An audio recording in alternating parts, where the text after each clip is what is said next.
Hello friends, today in this video I will show you how to repair clock on your Windows 11.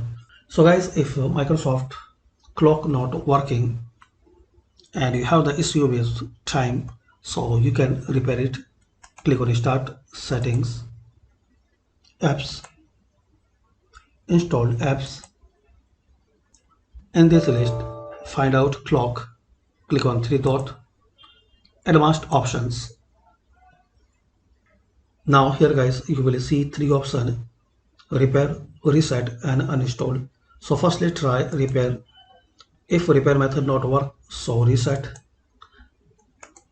and if reset is not working, so uninstall, so reinstall from Microsoft Store. So this is the way guys you can repair and reset clock in your Windows 11. After this complete, close and restart. So thanks for watching, and please comment this video useful for you or not, and please share, like and subscribe this channel for more useful videos.